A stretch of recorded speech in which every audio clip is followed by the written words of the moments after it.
Ya, ini adalah suatu ringkasan saja how AI is impacting our lives gitu ya. Jadi yang pertama semuanya pasti pegang saat ini adanya smartphone ya, yang tadi sudah disampaikan kemanfaatannya. Kita bisa mengenali masuk dengan smartphone dengan hanya mengenali wajah itu karena ada AI gitu ya. Smartphone tadi dapat digunakan untuk selfie dan sebagainya yang nanti kita akan uraikan berikutnya gitu. Yang selanjutnya itu adalah bidang security dan surveillance gitu ya. Mungkin kita juga sudah sering melihat di bandara-bandara itu dengan dapat dideteksi siapa yang suhunya lebih tinggi dan sebagainya untuk diambil tindakan. Ini semuanya ada AI-nya tentunya di dalam bidang-bidang itu ya. Sosial media platform ya, banyak sekali ya di sosial media, pertemanan dan sebagainya, rekomendasi teman dan sebagainya. Itu saya rasa peranan AI, kecerdasan, ada pemikiran, ada ditanamkan di sana. Kemudian dalam hal navigasi ya, navigasi ini sering sekali kita bertanya pada Mbah Google untuk menuju ke suatu tempat, diarahkan, oh di sana macet, di sana yang lancar, sana jaraknya sekian gitu ya. Ini sangat dekat dengan kita semuanya. Kemudian di e-commerce yang tadi banyak disinggung oleh Pak Azhari, oleh Prof. Tati, Pak Tantio gitu ya. Ya, pemesanan dan rekomendasi produk selalu sering datang ke tempat kita selama manakala kita pernah ada pengalaman untuk berbelanja sesuatu gitu. Kemudian banking dan finance sektor ya. Saya rasa peranan machine learning dan AI itu banyak sekali diterapkan di sini utamanya untuk nanti bidang security dan sebagainya. Dan yang berikutnya itu ada autonomous vehicle ya. Ini bagaimana sebuah kendaraan yang berjalan tanpa perlu ada sopir dan sebagainya. Tentunya harus semuanya didukung oleh sarana prasarana lingkungan yang memadai. Mungkin kalau di Indonesia ya nanti jadi hilang itu vehicle-nya gitu ya.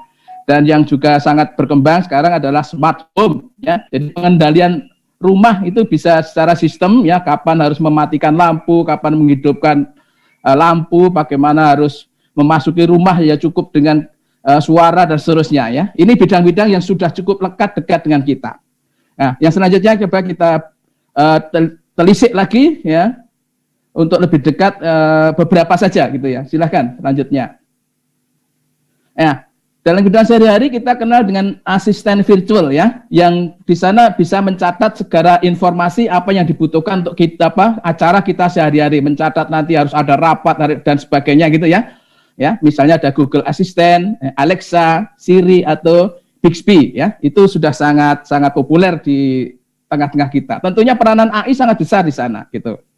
Kemudian bagaimana buka ponsel dengan ID wajah, ini luar biasa gitu ya, dengan hanya melihat wajahnya gitu ya, bahwa itu adalah sebagai pengguna yang sah terhadap ponsel tersebut ya, itu ternyata juga peranan AI juga sangat besar sekali di sana gitu ya. Kemudian bagaimana yang sering suka selfie ya, di sana bagaimana agar tampak lebih cantik, tampak ditambah fitur-fitur yang lain. Kadang-kadang ada yang menera ini usianya berapa dan seterusnya gitu ya. Ya, tentunya di sana tertanam pengetahuan sehingga bisa menilai bahwa seseorang yang wajahnya seperti ini adalah usianya sekian dan sebagainya. AI sangat berperan di sana. Oke. Dan juga yang tadi sudah saya sebutkan adalah bidang perbankan ya dan keuangan ya, pencegahan penipuan, lalu adanya pembayaran elektronik ya, mobile banking, ini adalah semuanya banyak sekali setuan artificial intelligence di sana. Oke. Terus ya, GPS dan navigasi ya, ini betul-betul mengolah data yang sangat besar sekali. Ini adalah sudah bagian dari big data gitu ya. Dari seluruh dunia itu dapat di-cover ya, kemana jalan-jalan yang lancar, kemana jalan-jalan yang memberikan alternatif untuk suatu tujuan gitu, navigasi ya. Dan bahkan ada GPS yang bisa melayani dengan 3 dimensi dan seterusnya. Ini adalah peranan-peranan AI ya. Kalau jalan itu padat ada warna merah dan seterusnya, kalau lancar ya tidak ada tanda apapun ya. Pensematan tanda-tanda semacam ini tentunya adalah sangat besar sekali adalah peranan pengetahuan yang ada di dalamnya. Oke. Yang keenam, saya rasa kita sering memakai semuanya translator ya. Jadi alih bahasa dari suatu bahasa ke bahasa yang lain ya. Betapa manakala tidak diberikan pengetahuan ke dalam sistem itu akan sangat sulit sekali ya. Hal semacam ini sangat mungkin sekali ya dengan perkembangan artificial intelligence ya. Maka kadang-kadang apapun sesulit apapun bahasanya ya, copy paste termasuk bahasa apa, termasuk bahasa Mandarin yang kita tidak kenal pun kita akan dapat mengerti maknanya begitu ya. Inilah kehebatannya ya dari kecerdasan manusia yang bisa ditanamkan ke dalam sistem sehingga dapat mengerjakan banyak hal. Oke, termasuk search engine ya.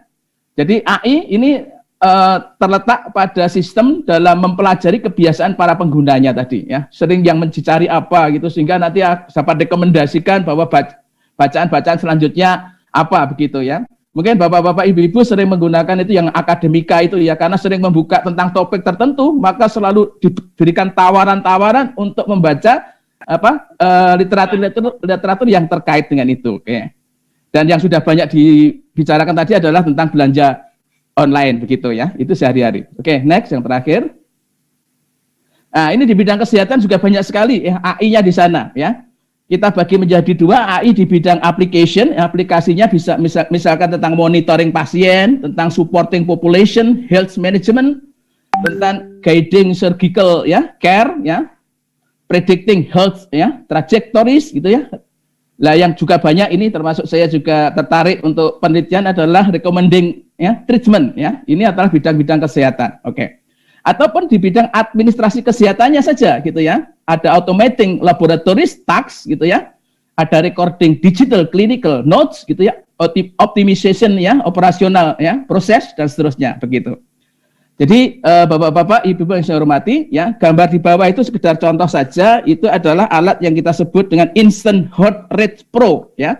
Di mana dengan alat itu seseorang bisa melihat rekaman jantungnya, nadinya, dan bahkan banyak alat-alat yang di bidang kesehatan yang dapat diterapkan dalam kehidupan sehari-hari dan kita sudah sangat dekat sekali dan sering memanfaatkan itu semuanya. Jadi kalau kita kaitkan dengan jangan takut belajar ataupun tentang AI, bahkan AI itu sendiri sudah sangat dekat sekali ya. Kita bahkan hampir selalu menggunakan bidang AI untuk mensupport kehidupan sehari-hari kita dan ternyata memberikan banyak kemudahan pada kita bersama. Ya, mudah-mudahan ke depan AI semakin maju. Mari bersama-sama kita yang interest bidang ini untuk saling berkolaborasi sehingga bisa menghasilkan hal-hal yang bisa bermanfaat untuk kemaslahatan umat ya. Terima kasih.